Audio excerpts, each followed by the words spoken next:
नमस्कार। इस समाचार बुलेटिन में आप सभी का स्वागत है। मैं हूं निखिल सिंह और शुरुआत करेंगे हेडलाइंस के साथ।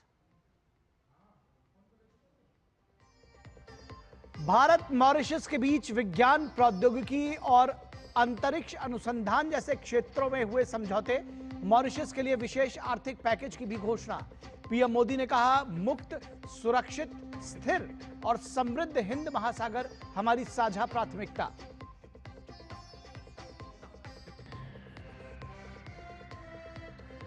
भाजपा ने साधा नेता प्रतिपक्ष पर निशाना। शहजाद पूनावाला ने लगाया राहुल गांधी पर वोट चोरी के झूठे नैरेटिव गढ़ने का आरोप। कहा, कांग्रेस नेता विदेश से भारत की संप्रभुता पर उठाते हैं सवाल।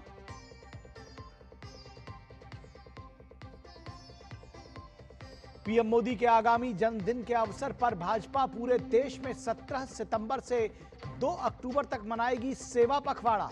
रक्तदान और स्वच्छता के कार्यक्रमों का भी होगा आयोजन। नेपाल के राष्ट्रपति रामचंद्र पौडेल ने देश में लोकतंत्र की रक्षा और कानून व्यवस्था सुनिश्चित करने पर दिया जोर। सेना ने राजधानी और निकटवर्ती इलाकों में शुक्रवार सुबह तक बढ़ाया कर्फ्यू। देश में नई सरकार बनाने को लेकर कोशिशें तेज।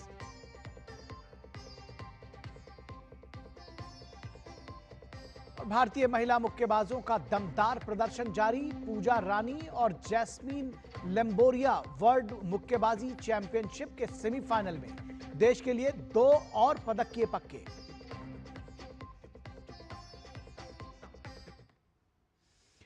और सबसे पहले बात मॉरिशस के प्रधानमंत्री के भारत दौरे की। भारत के दौरे पर आए मॉरिशस के प्रधानमंत्री डॉक्टर नवीन चंद्र रामगुलाम और प्रधानमंत्री नरेंद्र मोदी की मौजूदगी में दोनों देशों के बीच विज्ञान और प्रौद्योगिकी, समुद्री विज्ञान, कार्मिकों के प्रशिक्षण, विद्युत क्षेत्र में सहयोग सहित लघु विकास सहकारी अनुदान के दूसरे चरण के कार्यान्वयन के लिए समझौता किया गया। इसके साथ ही हाइड्रोग्राफी, टेलीमेट्री, ट्रैकिंग और उपग्रहों के और इसके साथ प्रक्षेपण यानों के लिए दूरसंचार स्टेशन की स्थापना और अंतरिक्ष अनुसंधान, विज्ञान और अनुप्रयोग के क्षेत्र में सहयोग को शामिल किया गया। इस मौके पर प्रधानमंत्री नरेंद्र मोदी ने कहा कि मॉरिशस से विकास में एक और विश्वसनीय और प्राथमिक साझेदार होना भारत के लिए गर्व की बात है।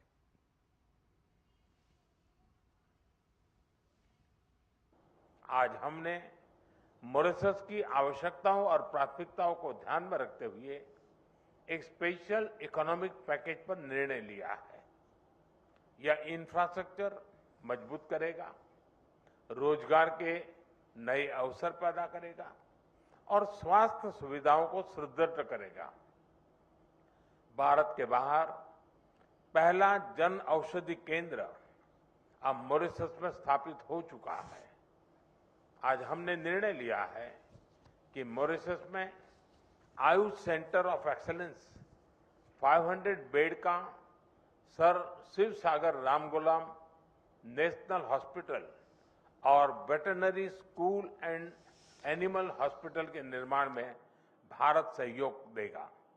साथ ही हम Chagos marine protect area, SSR international airport के एटीसी टावर तथा हाईवे और रिंग रोड के विस्तार जैसी परियोजनाओं को भी आगे बढ़ाएंगे। This package is not an assistance, it is an investment in our shared future. और प्रधानमंत्री नरेंद्र मोदी ने कहा कि पिछले साल मॉरिशस में यूपीआई और रुपे कार्ड की शुरुआत हुई और अब दोनों देश स्थानीय मुद्रा में व्यापार को सक्षम करने की दिशा में काम करेंगे। पीएम मोदी ने कहा कि भारत के आईआईटी मद्रास और Indian institute of plantation management ने यूनिवर्सिटी ऑफ मॉरिशस के साथ समझौते संपन्न किए हैं। ये समझौते रिसर्च, शिक्षा और इनोवेशन में आपसी साझेदारी को नई पायदान पर ले जाएंगे। मॉरिशस में यूपीआई और रुपे कार्ड की शुरुआत हुई। अब हम लोकल करेंसी में व्यापार को सक्षम करने की दिशा में काम करेंगे। ऊर्जा सुरक्षा हमारी भागीदारी का एक अहम स्तंभ है। भारत मॉरिशस के एनर्जी ट्रांजिशन में सहयोग दे रहा है। मॉरिशस को 100 इलेक्ट्रिक बसें दी जा रही हैं, जिसमें से 10 पहुंच चुकी है। ऊर्जा के क्षेत्र में संपन्न हुए कॉम्प्रिहेंसिव पार्टनरशिप समझौते से इसे और बल मिलेगा। हमने तमारिंड फॉल्स में 17.5 मेगावाट का फ्लोटिंग सोलर पावर प्लांट के निर्माण में सहयोग देने का निर्णय लिया है। ह्यूमन रिसोर्स डेवलपमेंट में हम लंबे समय से सहयोग करते आए हैं। अब तक 5000 से ज्यादा मॉरिशस के नागरिकों ने भारत में प्रशिक्षण प्राप्त किया है। मेरी मार्च यात्रा के दौरान 500 सिविल सेवकों को ट्रेनिंग देने का निर्णय लिया गया था। मुझे बहुत खुशी है कि इसका पहला बैच इस समय मसूरी में ट्रेनिंग कर रहा है। और भारत के थल सेना, वायुसेना और नौसेना की 10 महिला अधिकारियों का एक दल आज इतिहास रचने निकल गया है। ये दल मुंबई के गेटवे ऑफ इंडिया से भारतीय सेना के नौकायन पोत IASV त्रिवेणी पर सवार होकर विश्व भ्रमण के लिए रवाना हुआ है। इस अभियान को रक्षा मंत्री राजनाथ सिंह ने वर्चुअल रूप से हरी झंडी दिखाकर रवाना किया। इस मौके पर रक्षा मंत्री ने कहा कि मुझे विश्वास है कि हमारी बेटियां इस साधना को पूरा करेंगी और दुनिया को यह दिखाएंगी कि भारतीय नारी का पराक्रम किसी भी सीमा से परे है। उन्होंने जोर देते हुए कहा कि एक्सपीडिशन नारी शक्ति, ट्राई सर्विसेज यूनिटी, आत्मनिर्भर भारत और भारत की वैश्विक दृष्टि के एक प्रतीक के रूप में खड़ा होगा। आपको बता दें कि लेफ्टिनेंट कर्नल अनुजा वरुडकर के नेतृत्व वाले इस दल में सेना के 5, वायुसेना के 4 और नौसेना के 1 अधिकारी शामिल है। यह पहली बार है कि भारतीय सशस्त्र बल संयुक्त रूप से किसी जल यात्रा मिशन का नेतृत्व कर रहे हैं। यह भी पहली बार है कि भारतीय सशस्त्र बल संयुक्त रूप से किसी जल यात्रा मिशन का नेतृत्व कर रहे हैं। ये अधिकारी 26,000 से अधिक नॉटिकल मील की समुद्री यात्रा करेंगी। इस दौरान वे 2 बार भूमध्य रेखा पार करेंगी और 3 प्रमुख केप लाउविन, केप हॉर्न और केप ऑफ गुड होप को पार करेंगी। इस मिशन में वे प्रमुख महासागरों से होकर गुजरेंगे और ड्रेक पैसेज जैसे दुनिया के सबसे खतरनाक समुद्री इलाकों में भी यात्रा करेंगी। यह अभियान लगभग 9 महीने में पूरा होने की संभावना है, जिसके दौरान टीम 4 विदेशी बंदरगाहों पर रुकेगी और मई 2026 में मुंबई वापस लौटेगी।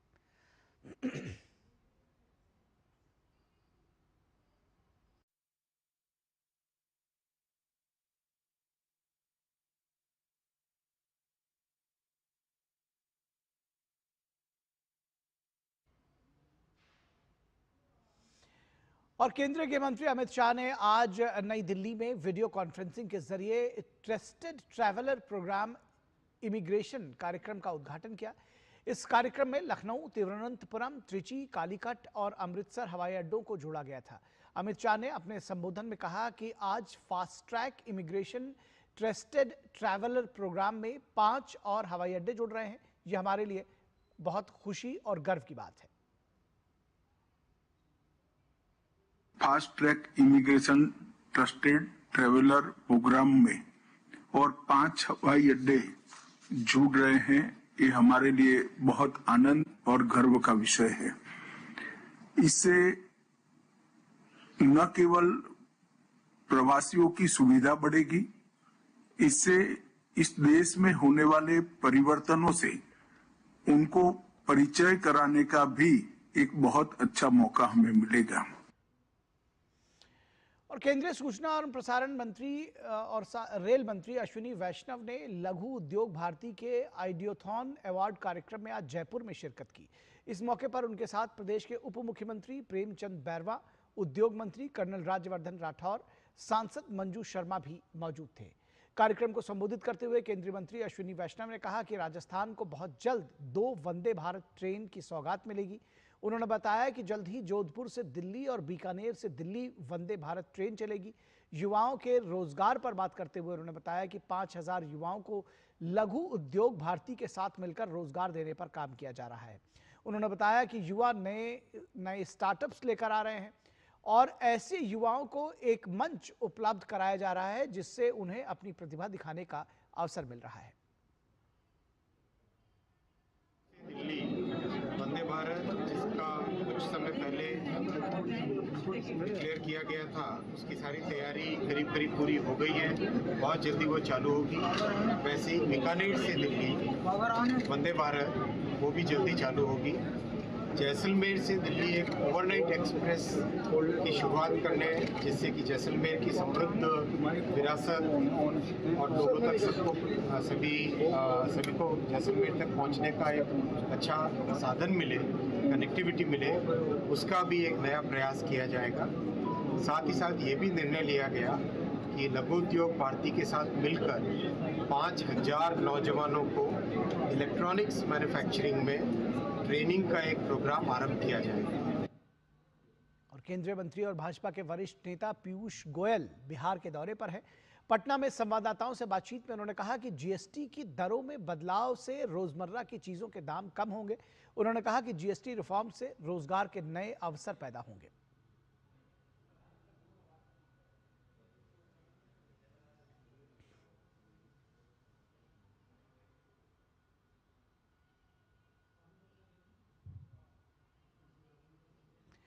और केंद्रीय मंत्री धर्मेंद्र प्रधान यूएई की 2 दिवसीय यात्रा पर हैं। इस बीच दुबई में आईआईएम अहमदाबाद का पहले अंतर्राष्ट्रीय परिसर का उद्घाटन किया गया। इस मौके पर धर्मेंद्र प्रधान ने कहा कि दुबई के क्राउन प्रिंस शेख हमदान बिन मोहम्मद बिन राशिद अल मखतूम द्वारा आईआईएम अहमदाबाद दुबई परिसर का उद्घाटन करना हमारे लिए सम्मान की बात है। उन्होंने इसे प्रधानमंत्री नरेंद्र मोदी की परिकल्पना के अनुरूप भारतीय शिक्षा के वैश्वीकरण की दिशा में एक बेहतर कदम बताया। धर्मेंद्र प्रधान ने कहा कि दुबई ने आज आईआईएम अहमदाबाद अंतर्राष्ट्रीय परिसर की मेजबानी करके भारतीय भावना, वैश्विक दृष्टिकोण के सिद्धांत को एक आदर्श मंच प्रदान किया है।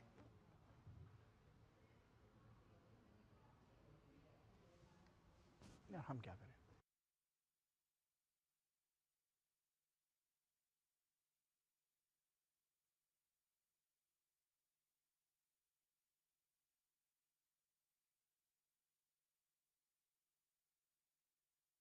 छोटे से ब्रेक के लिए कहीं मत जाइएगा, जल्द हाजिर होंगे।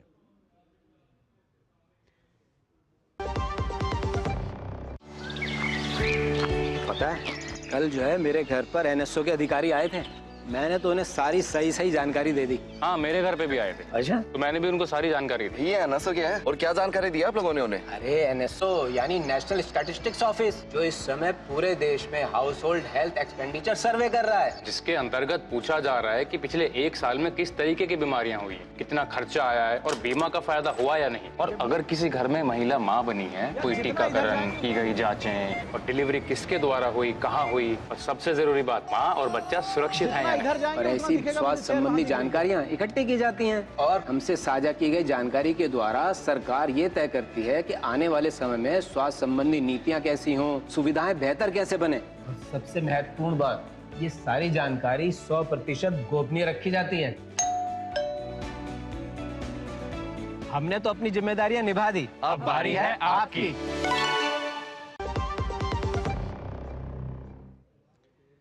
ब्रेक के बाद एक बार फिर आप सभी का स्वागत है और बुलेटिन में आगे बढ़ेंगे और आपको खबरों से रूबरू कराएंगे। जो सियासत है वो तेज है।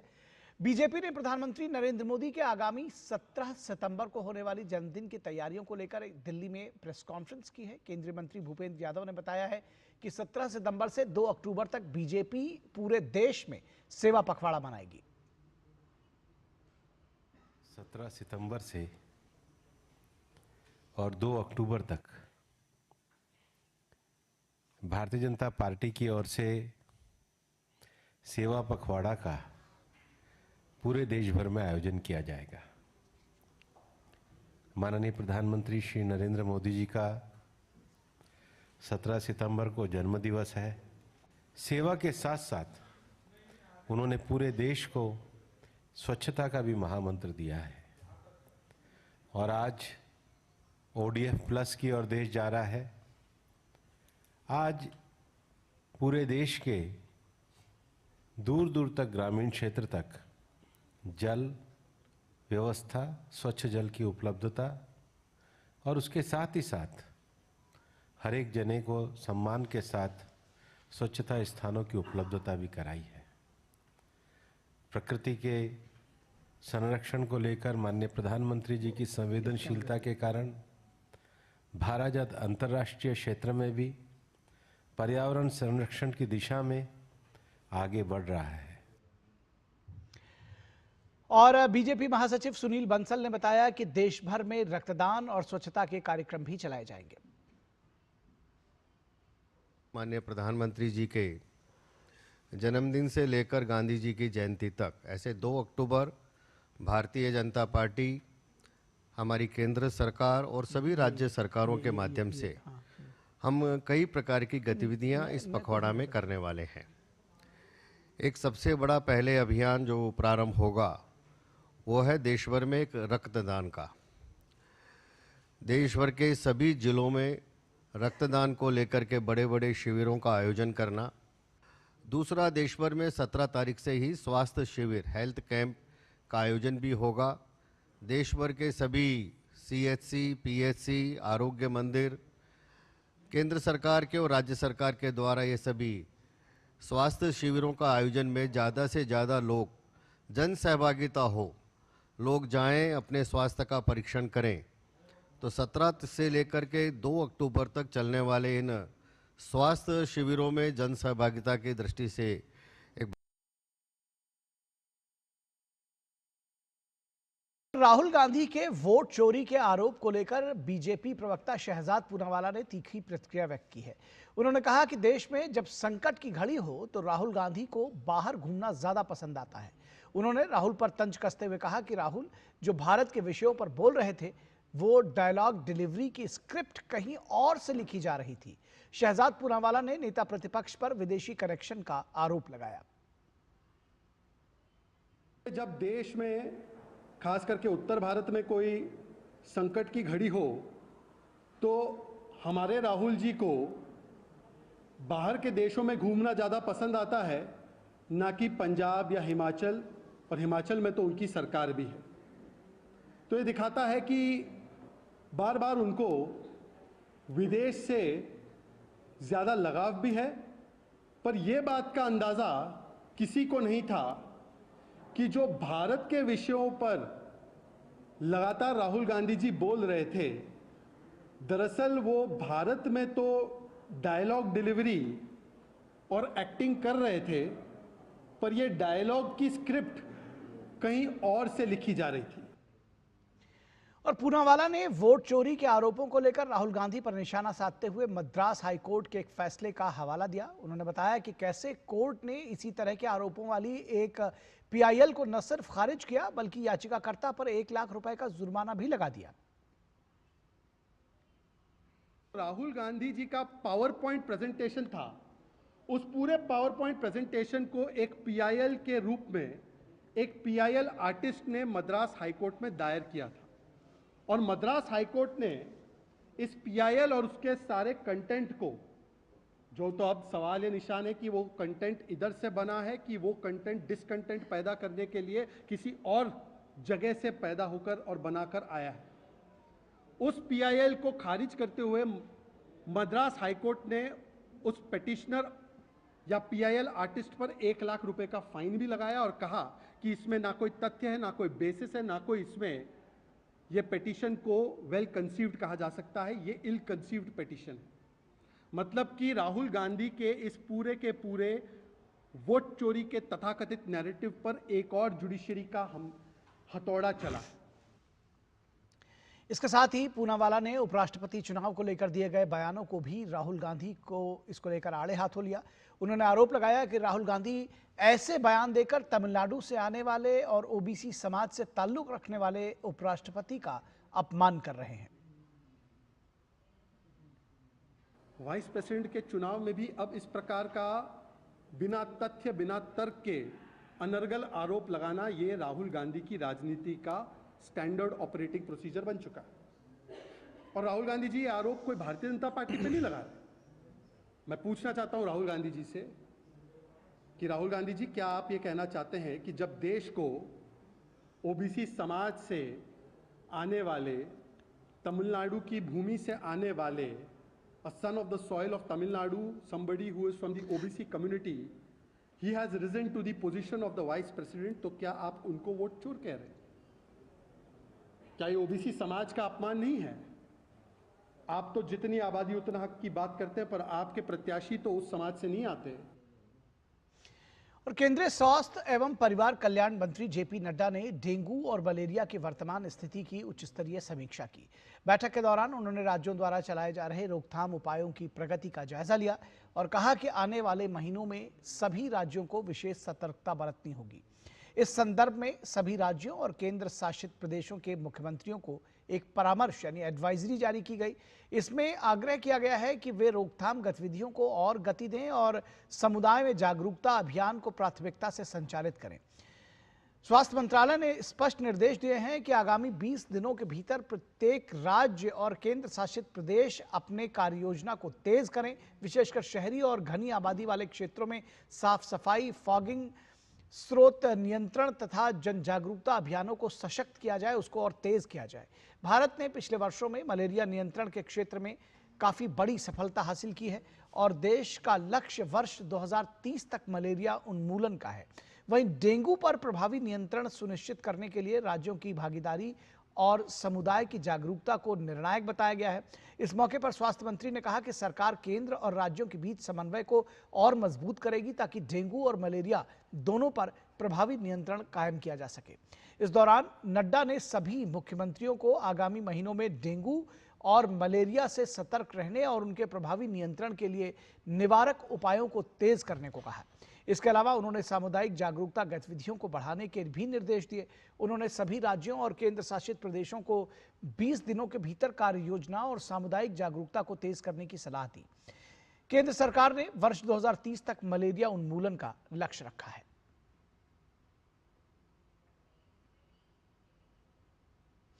केंद्रीय संस्कृति एवं पर्यटन मंत्री गजेंद्र सिंह शेखावत ने कहा है कि भारत इस समय एक सांस्कृतिक पुनर्जागरण के दौर से गुजर रहा है और हमारी प्राचीन पांडुलिपियां इस ज्ञान यात्रा का महत्वपूर्ण स्तंभ है। उन्होंने जोर देते हुए कहा कि अब समय आ गया है कि इन दुर्लभ पांडुलिपियों में संरक्षित ज्ञान को डिजिटलीकृत किया जाए ताकि ये आने वाली पीढ़ियों और वैश्विक समाज तक पहुंच सके। शेखावत शुक्रवार को नई दिल्ली में आयोजित ज्ञान भारतम अंतर्राष्ट्रीय सम्मेलन के शुभारंभ सत्र को संबोधित कर रहे थे। उन्होंने कहा कि इन पांडुलिपियों को हमारे पूर्वजों ने हमलों और विपदाओं के बावजूद संरक्षित रखा है। अब जरूरत है कि इनका वैज्ञानिक तरीके से संरक्षण करते हुए डिजिटल माध्यमों से इसका सार्वजनिक प्रसार किया जाए। सम्मेलन में देश विदेश से बड़ी संख्या में विद्वान, प्रतिनिधि और शोधार्थी शामिल हुए।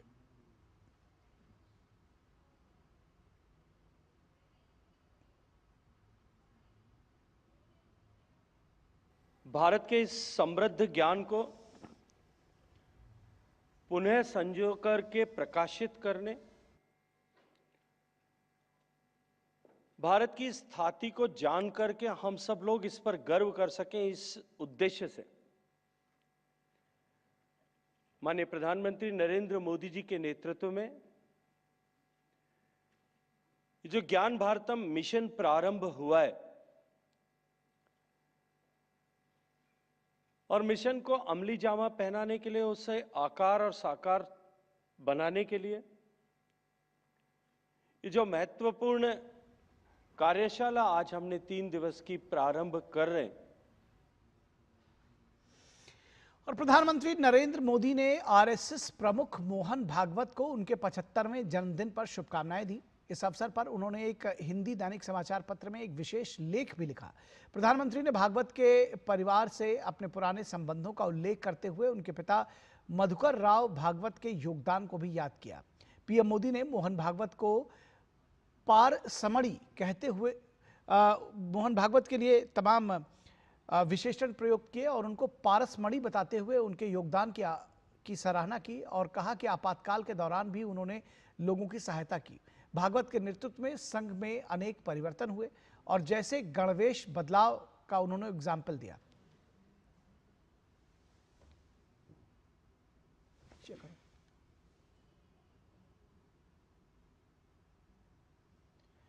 शिक्षा वर्गों में सुधार और टेक्नोलॉजी का बढ़ता उपयोग। पीएम ने पंच परिवर्तन जैसे समाज निर्माण के अभियानों पर भी चर्चा की और कहा कि आत्मनिर्भर भारत और पर्यावरण जैसे मुद्दों पर मोहन भागवत का विशेष फोकस रहा है। उन्होंने भागवत जी की संगीत, पठन और संवाद में रुचि को भी प्रेरणादायक बताया। लेख के अंत में प्रधानमंत्री ने मोहन भागवत के दीर्घायु और स्वस्थ जीवन की कामना की है।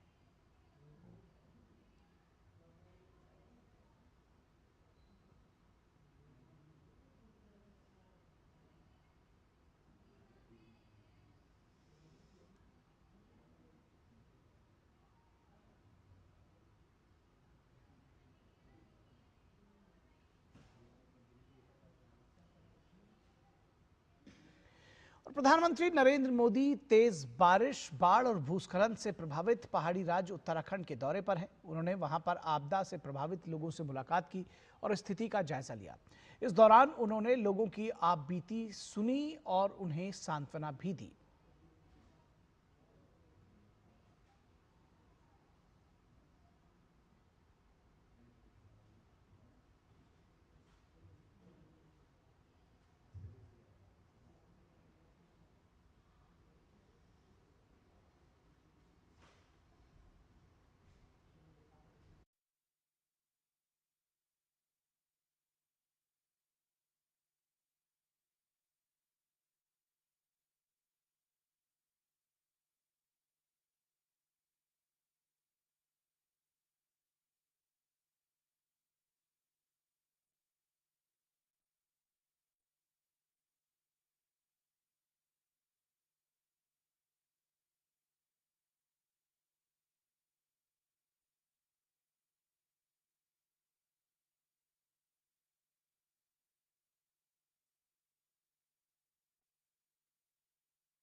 जारी है और आप ये तस्वीरें देख रहे हैं। प्रधानमंत्री ने बाढ़ प्रभावितों से मुलाकात भी की, उनकी आपबीती सुनी और जाना, उनका दुख दर्द जाना और ये भी जानने की कोशिश की कि किस तरह से बाढ़ पीड़ितों की मदद की जा रही है, क्या कुछ कमियां हैं, कैसे चीज़ों को ठीक करना है। और बाढ़ पीड़ितों ने प्रधानमंत्री के साथ अपनी बात साझा की।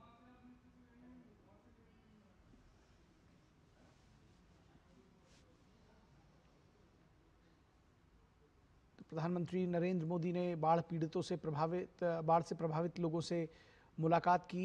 उत्तराखंड में तेज़ बारिश, बाढ़ और भूस्खलन से प्रभावित रहे हैं बहुत सारे इलाके। प्रधानमंत्री ने उनका आज सर्वेक्षण भी किया और बाढ़ से प्रभावित लोगों से मुलाकात की।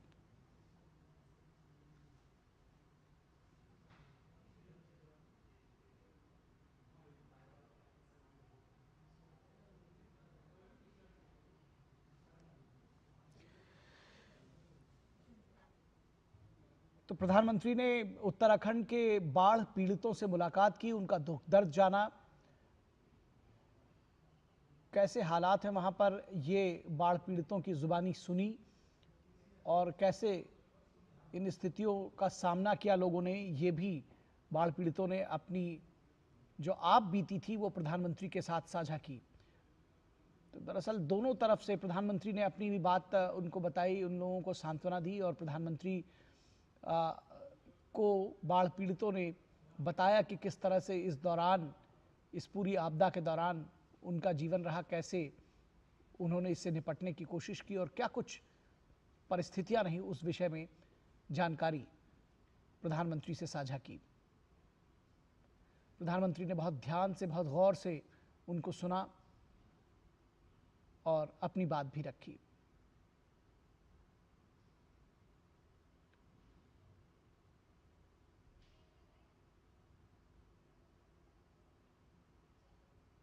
आप इन तस्वीरों को देख करके सहज अंदाज़ा लगा सकते हैं कि प्रधानमंत्री ने पूरी संवेदना के साथ उन लोगों को सुना और उनकी बातें जानी। वहीं उत्तराखंड दौरे पर हैं प्रधानमंत्री, जैसा कि हमने आपको बताया, और उन्होंने केंद्र और राज्य के बचाव कर्मियों से भी मुलाकात की और उनसे राज्य में आई आपदा की विस्तृत जानकारी दी। इस मौके पर एसडीआरएफ और एनडीआरएफ के कर्मी मौजूद रहे और उन्होंने राज्य की स्थिति से प्रधानमंत्री नरेंद्र मोदी को अवगत कराया। तो एसडीआरएफ और एनडीआरएफ के कर्मियों से मुलाकात की, किस तरह से राहत और बचाव कार्य उन्होंने चलाया और क्या कुछ रही राज्य की स्थिति इस दौरान, इससे बचाव कर्मियों ने प्रधानमंत्री को अवगत कराया। राज्य की जो वर्तमान स्थिति है, बाढ़ की, बारिश की, आपदा की पूरी स्थिति है, उस विषय में भी राहत कर्मियों ने प्रधानमंत्री को अवगत कराया।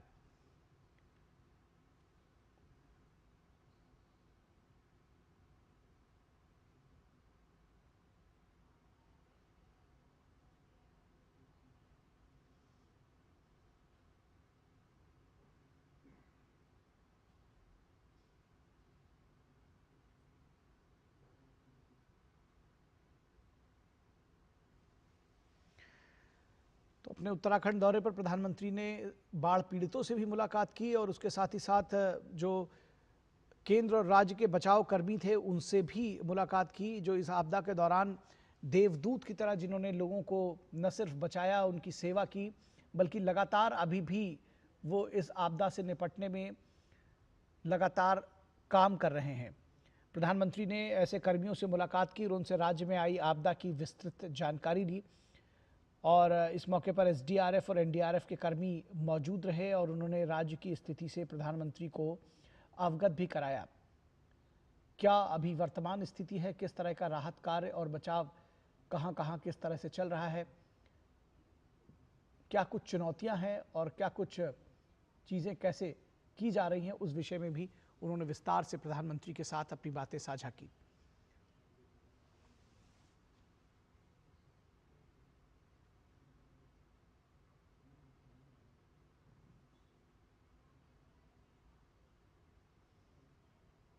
तो ये बेहद महत्वपूर्ण तस्वीरें इस लिहाज से भी हैं कि प्रधानमंत्री न सिर्फ बाढ़ पीड़ितों से मिले हैं बल्कि उन लोगों से भी मिले, उन बचाव कर्मियों से भी मिले जो इस पूरी आपदा में जिनकी बहुत महत्वपूर्ण भूमिका होती है, क्योंकि वो लगातार इस आपदा में जब लोगों को उस संकट से निकालना, उससे उबारना, लोगों को सुरक्षित स्थानों पर पहुंचाना, लोगों का जीवन बचाना, और ऐसे समय में जब लोगों को सबसे ज़्यादा मदद की ज़रूरत होती है, एसडीआरएफ, एनडीआरएफ और जो दूसरे बचाव कर्मी हैं वो सब वहाँ मौजूद होते हैं और ऐसे समय में, संकट के समय में वो हाथ बढ़ाते हैं।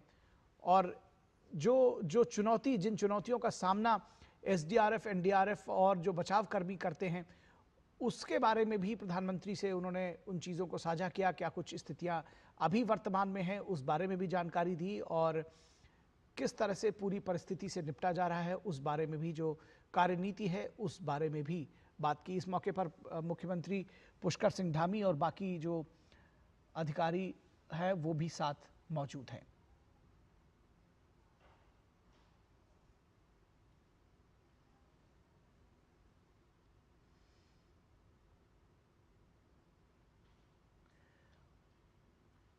पहाड़ी राज्यों में, खासतौर पर उत्तराखंड में जो प्रकृति का प्रकोप रहा है वो बहुत भयावह रहा है। जो तस्वीरें आपने अब तक देखी होंगी, जिस तरह से भूस्खलन हुआ है, जिस तरह से नदियों में उफान आया है और मलबा कचरा जिस तरह से नदियों में बहता हुआ नज़र आया है, वो वाकई भयावह रहा है। बहुत सारे लोग इससे प्रभावित हुए हैं, पीड़ित हुए हैं, कुछ एक लोगों की मृत्यु भी हुई है, बहुत सारे लोग घायल भी हैं। और इस आपदा के अवसर पर लोगों तक पहुंचना, उनको सुरक्षित स्थानों तक पहुंचाना, खाने पीने का उनके लिए इंतज़ाम करना, उनको संबल प्रदान करना, ये काम एनडीआरएफ, एसडीआरएफ और दूसरे बचाव दलों ने लगातार किया है। राज्य पुलिस, सेना सब इसमें लगातार जुटे रहे हैं। और प्रधानमंत्री नरेंद्र मोदी ऐसे मौके पर ये देखने में आता है, वो हमेशा लीड फ्रॉम द फ्रंट, हमेशा आगे आके जिस तरह से इन कार्यों को अंजाम देने वालों के साथ वो जुड़ते हैं, उनकी हौसला अफजाई करते हैं, उनकी भी जो परेशानियां हैं उसको समझने की कोशिश करते हैं।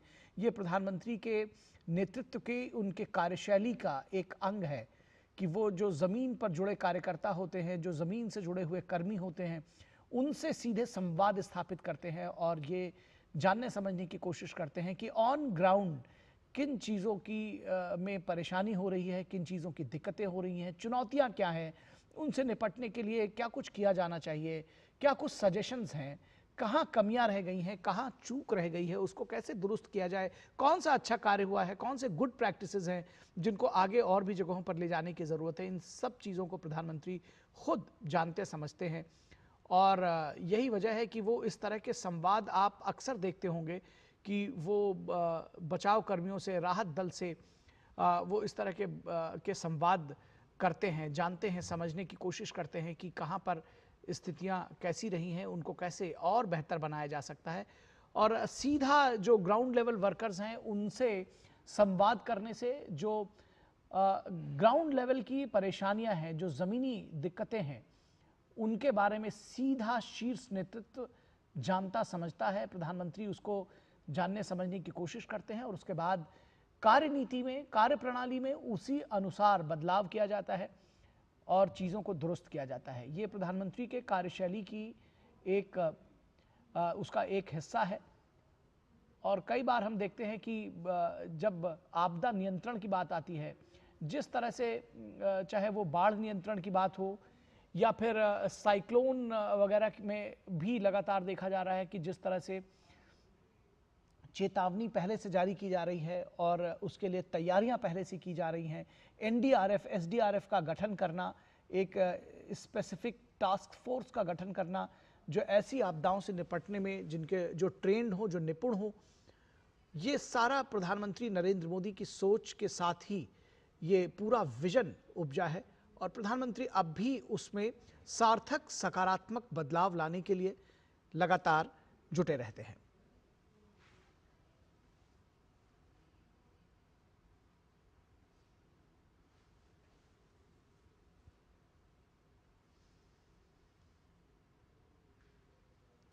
तो प्रधानमंत्री नरेंद्र मोदी उत्तराखंड के दौरे पर हैं।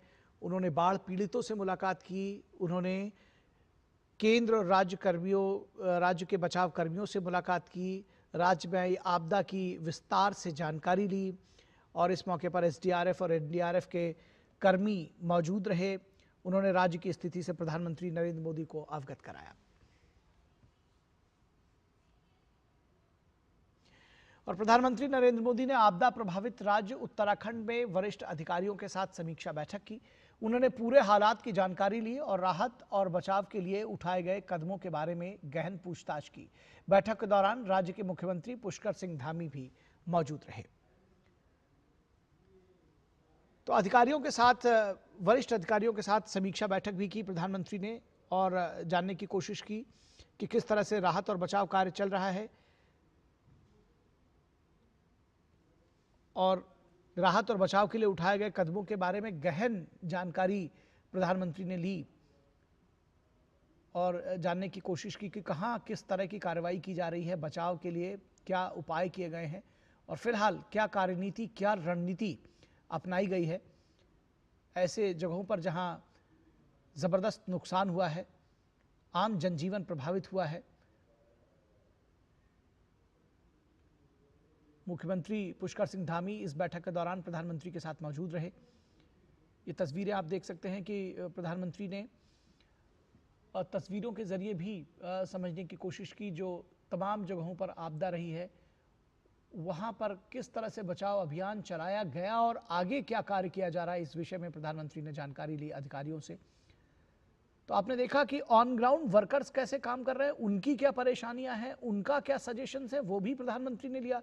और जो कार्यनीति रणनीति बनाने वाले अधिकारी हैं जो इस पूरी स्थिति को मॉनिटर कर रहे हैं और जहां से दिशा निर्देश दिए जाते हैं, उस लेवल पर भी प्रधानमंत्री ने इस बात को जानने समझने की कोशिश की कि किस तरह से पूरा अभियान को चलाया जा रहा है। कहीं किसी तरह का कोई लूप होल तो नहीं है, किसी तरह की कोई कमी नहीं है, किसी तरह उसको पूरी तरह से समीक्षा की गई और जानने समझने की कोशिश की कि इस अभियान को अंजाम तक कैसे पहुंचाया जाएगा।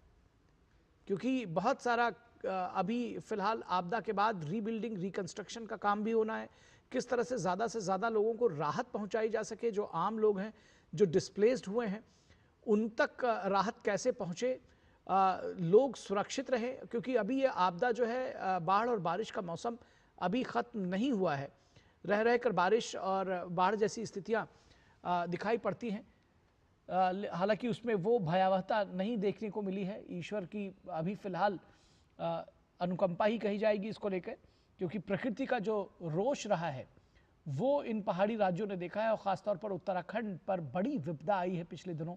जिस तरह से हमने जो तस्वीरें देखी, तो प्रधानमंत्री को एक एक जगहों पर आप देख रहे हैं तस्वीरों के जरिए ये बताने की कोशिश की गई कि किस जगह पर किस तरह का अभियान चलाया गया, वहाँ पर किन चीज़ों की ज़रूरत थी और किस तरह से आगे काम किया जा रहा है, इसको लेकर के भी जानने समझने की कोशिश की प्रधानमंत्री ने। उनको अधिकारियों ने ब्रीफ किया, उनको बताया, चीज़ों की समीक्षा की, कहाँ कमियां हैं उसको दुरुस्त करने का निर्देश भी दिया प्रधानमंत्री ने।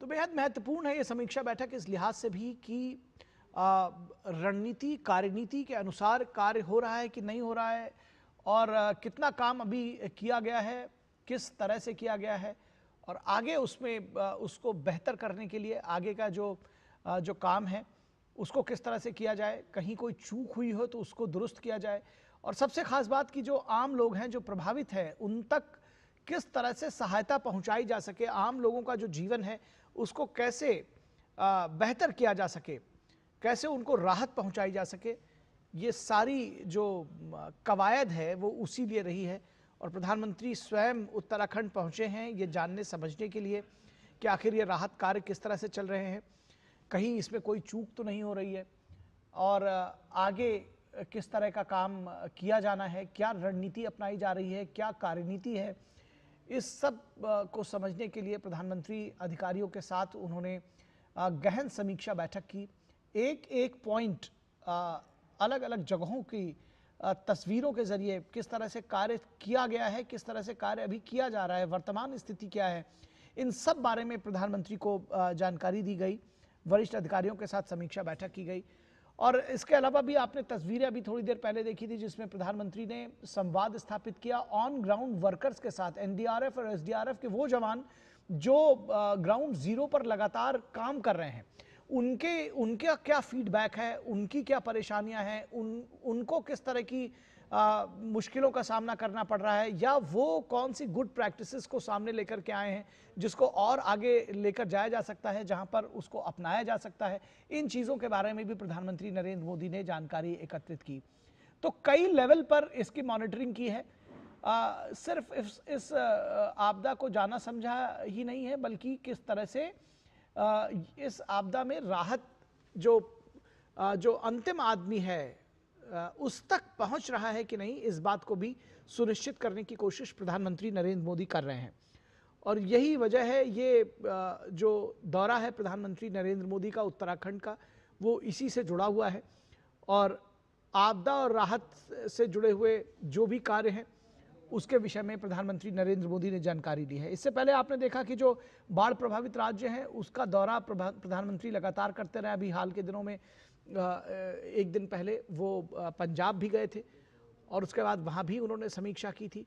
आज वो उत्तराखंड के दौरे पर हैं, यहाँ भी वो चीज़ों को जानने समझने की कोशिश कर रहे हैं कि किस तरह से जो सारा अभियान है वो चलाया जा रहा है, किस दिशा में अभियान चल रहा है, आगे क्या कार्य योजना है, क्या ये टाइम बाउंड है या नहीं है, किस समय सीमा के अंदर इन जो कार्य किए जा रहे हैं इसको पूरा किया जाना है।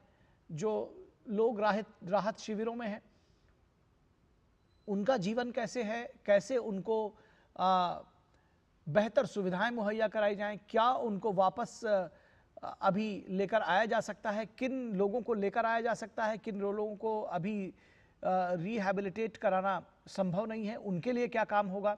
इस तरह के तमाम बिंदु ऐसे हैं जिन पर प्रधानमंत्री ने जानकारी एकत्रित की है और अधिकारियों को दिशा निर्देश भी दिया है। और इसके अलावा जो तीसरा पक्ष है वो बाढ़ पीड़ितों से, जो इस आपदा के पीड़ित हैं, उनसे भी प्रधानमंत्री ने मुलाकात की है। यानी कि जो लोग इस कार्रवाई को अंजाम दे रहे हैं सीनियर लेवल पर, उन तक भी प्रधानमंत्री पहुंचे हैं इस समीक्षा बैठक के जरिए। जो लोग ग्राउंड पर काम कर रहे हैं, एसडीआरएफ, एनडीआरएफ, सेना के कर्मी, जो दूसरे लोग हैं, उन तक भी प्रधानमंत्री पहुंचे। एसडीआरएफ, एनडीआरएफ के कर्मियों के साथ उन्होंने मीटिंग की, जानने की कोशिश की, और जिन लोगों तक ये राहत पहुंचनी है उन तक भी प्रधानमंत्री ने मुलाकात की। तो ये थी प्रधानमंत्री के उत्तराखंड दौरे की बात। इससे जुड़े हुए और भी जो अपडेट्स होंगे वो हम आपको लगातार बताते रहेंगे। अब बात करेंगे नेपाल की, जहां जारी उथल पुथल के बीच अंतरिम सरकार के गठन की कवायद तेज हो गई है। इस बीच राष्ट्रपति पौडेल ने कहा है कि वे राजनीतिक समाधान के लिए हर संभव कोशिश कर रहे हैं।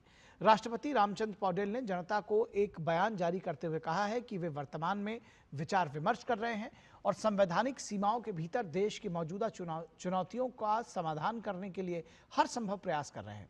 जारी बयान में नेपाल के राष्ट्रपति ने कहा कि उनका ध्यान मौजूदा संकट के संवैधानिक समाधानों की पहचान करने पर है, जिसमें देश में लोकतंत्र की रक्षा और कानून व्यवस्था सुनिश्चित करने पर जोर दिया जा रहा है। राष्ट्रपति ने सभी पक्षों से आंदोलनकारी नागरिकों की मांगों को पूरा करने के लिए चल रहे प्रयासों में विश्वास रखने का भी आग्रह किया। उन्होंने सभी पक्षों से देश भर में शांति और स्थिरता बनाए रखने में सहयोग करने की अपील की है।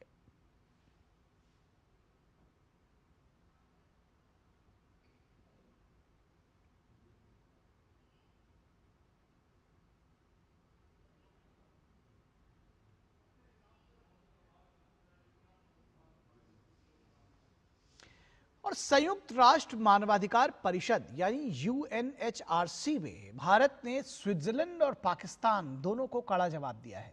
स्विट्जरलैंड द्वारा भारत में अल्पसंख्यक अधिकारों और अभिव्यक्ति की स्वतंत्रता पर सवाल उठाए गए थे और इस पर प्रतिक्रिया देते हुए भारतीय राजनीतिक क्षितिज त्यागी, जो कि भारत के स्थायी मिशन में काउंसलर हैं, उन्होंने इसे चौंकाने वाली, सतही और भ्रामक टिप्पणी बताया। स्विट्जरलैंड की टिप्पणी को 10 सितंबर को जिनेवा में अपने बयान में क्षितिज त्यागी ने कहा कि यूएनएचआरसी की अध्यक्षता कर रहा स्विट्जरलैंड परिषद का समय व्यर्थ करने के बजाय अपने घरेलू मुद्दों पर ध्यान दे, जो कि नक्सलवाद, भेदभाव और जीनोफोबिया से पर अटके हुए हैं, और उस पर ध्यान दे अगर स्विट्जरलैंड, तो यह बेहतर होगा। त्यागी ने भारत को दुनिया का सबसे बड़ा, सर्वाधिक विविध और जीवंत लोकतंत्र बताते हुए कहा कि भारत बहुलतावाद के प्रति प्रतिबद्ध है और स्विट्जरलैंड को इन समस्याओं से निपटने में मदद करने के लिए तैयार है। यह जवाब स्विस राजनयिक माइकल मेयर की उस टिप्पणी के बाद आया है जिसमें उन्होंने भारत से अल्पसंख्यकों की रक्षा और अभिव्यक्ति और मीडिया की स्वतंत्रता बनाए रखने के लिए ठोस कदम उठाने का आह्वान किया था। We would also like to respond to the surprising, shallow and ill-informed remarks made by Switzerland, a close friend and partner. As it holds the UNHRC presidency, it is all the more important for Switzerland to avoid wasting the Council's time with narratives that are blatantly false and do not do justice to the reality of India.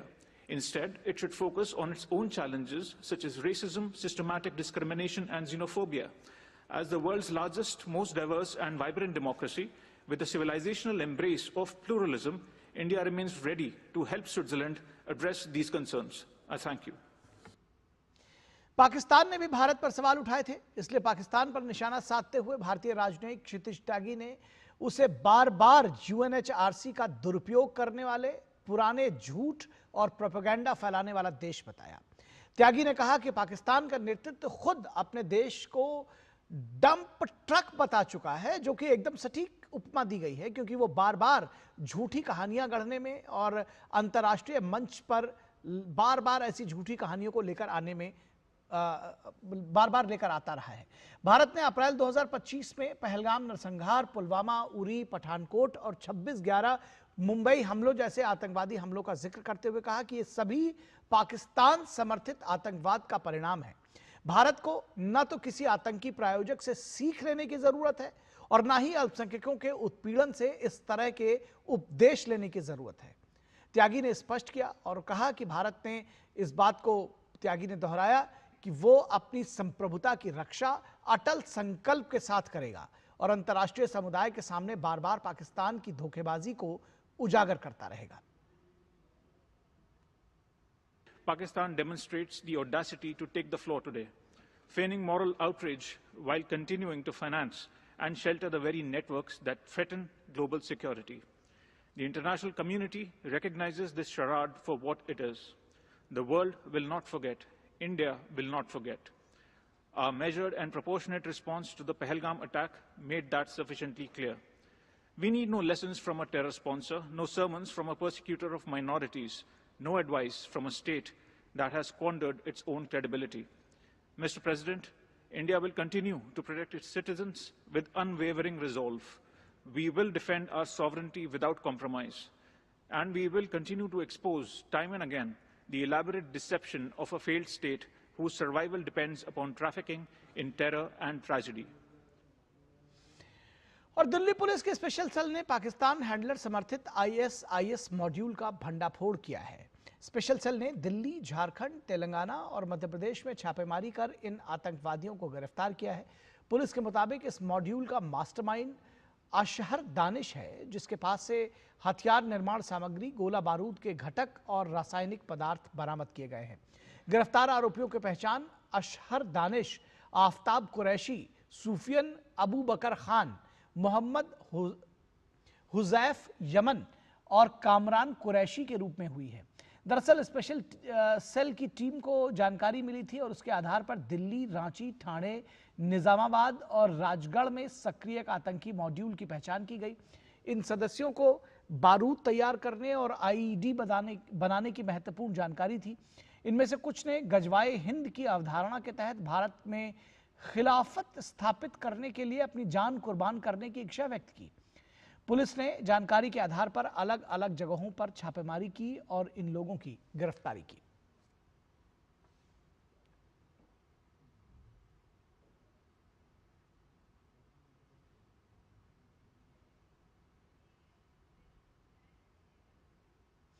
तो एक बार फिर से नेपाल की बात कर लेते हैं, जहां जेनजी आंदोलन की वजह से हालात लगातार तनावपूर्ण बने हुए हैं। विरोध प्रदर्शनों के बीच प्रधानमंत्री KP शर्मा ओली ने इस्तीफा दे दिया था। इस बीच इस बात की चर्चा शुरू हो गई है कि जेनजी प्रदर्शनकारियों की ओर से अंतरिम सरकार की अगुवाई के लिए सुशीला कार्की का नाम आगे बढ़ाया जा रहा है। नेपाल की पहली महिला चीफ जस्टिस रह चुकी सुशीला कार्की ने एक भारतीय मीडिया चैनल से बातचीत में भारत के प्रति सम्मान व्यक्त किया है। साथ ही भारत द्वारा नेपाल के हर सुख दुख में निरंतर समर्थन देने की प्रशंसा भी की है। उन्होंने भारतीय प्रधानमंत्री नरेंद्र मोदी के प्रति गहरा सम्मान व्यक्त किया है और नेपाल के लिए सुख दुख दोनों में भारत के निरंतर समर्थन की प्रशंसा की है। उन्होंने कहा कि वे भारतीय नेताओं से बेहद प्रभावित है और दोनों पड़ोसी देशों के बीच मजबूत संबंधों को महत्व देती हैं। कार्की ने कहा कि भारत ने हमेशा हमारा समर्थन किया है और भारत के साथ हमारे संबंध बहुत अच्छे हैं। ये हमारा करीबी पड़ोसी है और हम इसे और भी मजबूत होते देखना चाह रहे हैं। और इस दौरान जो राजनीतिक बहस चल रही है, इस बीच कार्की ने खुलासा किया कि संभावित अंतरिम सरकार का नेतृत्व करने के लिए जेनजी आंदोलन द्वारा उनका नाम प्रस्तावित किया गया है। उन्होंने कहा कि अभी तक इस पर फैसला नहीं हुआ है, लेकिन अगर मुझे मौका मिला तो मुझे देश की सेवा करने में खुशी होगी।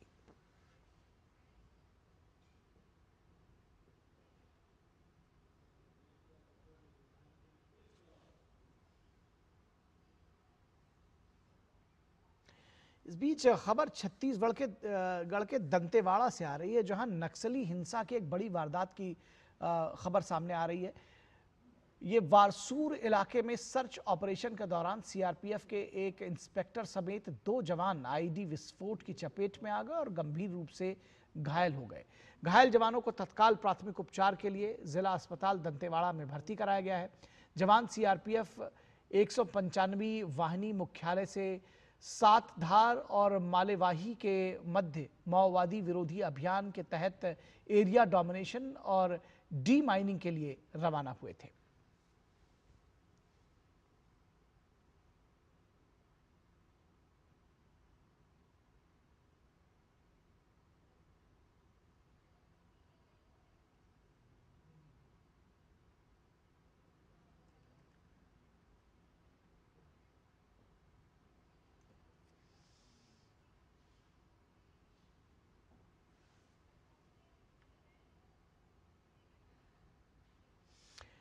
और कुछ खेल की खबरों की बात कर लेते हैं। 2 बार की एशियाई चैंपियन पूजा रानी और विश्व मुक्केबाजी चैंपियनशिप अस्ताना की स्वर्ण पदक विजेता जैस्मिन लांबोरिया ने शानदार जीत दर्ज करते हुए भारत के लिए विश्व मुक्केबाजी चैंपियनशिप में 2 और पदक पक्के कर दिए हैं।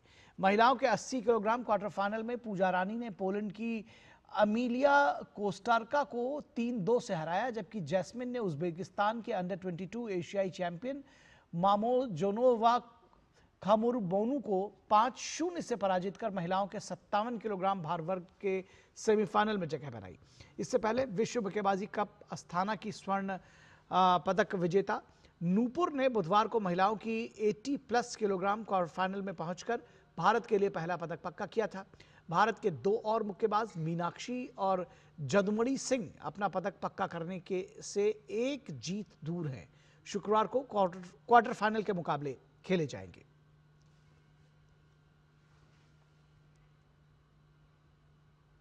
और केंद्रीय मंत्री प्रहलाद जोशी ने नई दिल्ली में नवीन एवं नवीकरणीय ऊर्जा मंत्रालय द्वारा आयोजित नवीकरणीय ऊर्जा पर राज्य स्तरीय समीक्षा बैठक को संबोधित किया।